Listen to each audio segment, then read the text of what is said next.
Hola a todos. Hoy vengo a hablaros del mito de los cables balanceados. ¿Cable balanceado o no balanceado? ¿En qué se diferencian?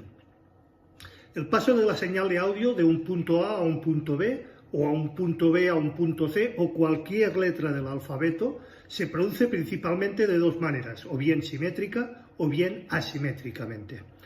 A continuación comentaremos sobre estas variantes del sonido y los diferentes formatos que tenemos para ellos. Cable balanceado o no balanceado. Hay muchos mitos y leyendas y creencias en torno a la señal de audio. Vamos a intentar desmitificarlas. Para aclarar las ideas abordaré este tema de una manera mucho más sencilla. El cable simétrico o balanceado se inventó para resolver el problema fundamental de la transmisión sonora. Las interferencias externas, por ejemplo, la interferencia por radiofrecuencia que presenta en el exterior del cable. Eliminar las interferencias desde la raíz es físicamente imposible, por lo tanto hay que buscar una alternativa para solucionarlo. Duplicar la señal antes de que se transmita a través del cable y enviarlo por dos vías independientes. Más que importante, una de las dos señales tiene que circular con la polaridad inversa, es decir, una así y la otra así. A este proceso se le llama el balanceado. Al llegar al final del cable, las dos señales en cuestión se pueden acoplar o mezclar, ya que se anulan entre sí a causa de la polaridad invertida de una de ellas, como hemos dicho. En este punto, la fase de una de las dos se recupera y se mezcla con la señal original.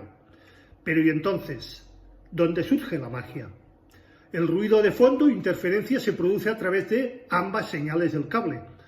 Cuando el efecto se invierte, el nuevo ruido se cancela, es decir, si hay una transiente así y hay una transiente así, la diferencia de fase entre una señal y la otra hacen que se anule.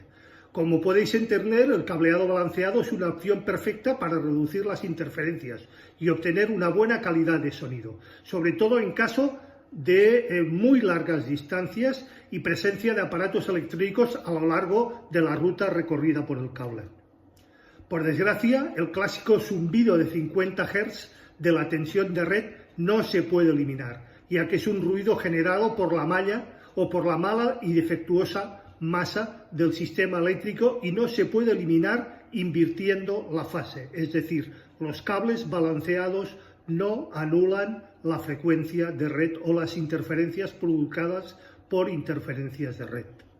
Con el propósito de que la señal se transmita correctamente, es fundamental, o más que fundamental, contar con un equipo adaptado en ambos extremos del cable en cuestión. No solamente sirve que el cable balanceado vaya con BNCs a un lado y en el otro tengamos NRCAs, no sirve de nada. Tiene que haber cable balanceado en un extremo con BNC y cable balanceado en el otro extremo con BNC o con Canon, que viene a ser lo mismo.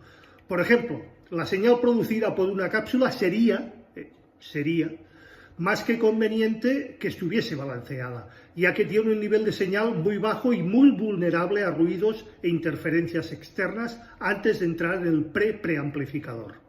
Afortunadamente, las entradas de muchos previos modernos permiten tratar la señal de las dos maneras, tanto balanceadas como no balanceadas. A menudo las entradas de línea se presentan en formato XLR o Canon o BNC, adaptando conexiones balanceadas, pero también permiten conectar cables RCA, por lo tanto también aceptan las señales sin balancear. Es imposible contar con una señal balanceada en presencia de un solo conector RCA, como ya hemos dicho, perdiendo por tanto todo el poder de transmitir la señal invertida de la que ya os he hablado.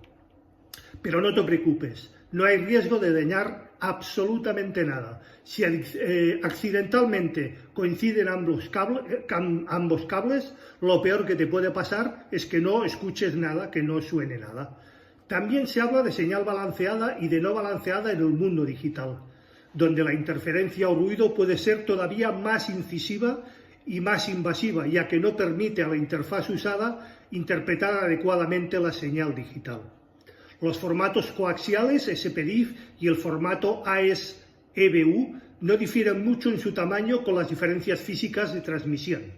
El primero utiliza conectores RCA, mientras que el AES-EBU se presenta con un clásico conector tipo tripolar o cable balanceado XLR o BNC. Conclusión: la transmisión balanceada es la opción preferida para obtener una señal exenta de todo tipo de problemas. En el mundo de la microfonía profesional, es la única transmisión posible, mientras que en otros sectores se prefiere tener sistemas compatibles, conectores XLR o TRS. Cuando se tienen que utilizar cables realmente largos, hablamos de decenas de metros, reducir o recurrir el tema a un cable balanceado es prácticamente obligatorio. Además, los cables balanceados son capaces de mantener el nivel de señal requerida por los micrófonos sin pérdidas. En resumen, todo lo que se encuentra bajo el manto de la señal es preferible utilizar cables balanceados siempre que no sea posible. Cuando la distancia es un problema, es mejor utilizar un cable balanceado, no siendo en absoluto necesario en distancias cortas. No sirve absolutamente para nada. Siendo más que suficiente para estas distancias cortas un simple y burdo cable RCA, eso sí, de buena calidad y con un muy buen blindaje. Tampoco son necesarios en todas aquellas señales altas. Por ejemplo, los cables de altavoz. Es absolutamente de tontos blindar un cable de altavoz. No sirve absolutamente de nada. ¿Por qué? Porque en estas señales circulan señales altas que no están expuestas a ningún tipo de problemas de los comentados. Tendrán problemas por su inductancia o por su capacitancia, pero no por las señales externas, por interferencias o parecidos. Y finalmente, proponeros una consideración. Si un solo cable o dos o tres cables nos generan tantos problemas, imaginaros en un directo, en televisión o en un estudio de grabación, donde se manejan 24, 32, 48, 128 o mucho más canales de audio. ¿Os imagináis el terrible y tremendo problema? Sería imposible tratar con tantos ruidos, interferencias y demás. Reflexionemos y que cada cual saque sus conclusiones. Y eso es todo por hoy. Quedo abierto, como siempre, a vuestras preguntas, dudas, aclaraciones, cuestiones o sugerencias. Serán debidamente respuestas, como siempre. Recordad, si os ha gustado el post, dadle al like, por favor, compartid, suscribiros si no lo estáis ya al canal y acordaros de darle a la campanilla gris para que YouTube os avise de cualquier novedad dentro del canal. Muchísimas gracias y, como siempre, nos vemos el próximo viernes a las 8 estrenamos. Hasta entonces, buen fin de semana y buena semana.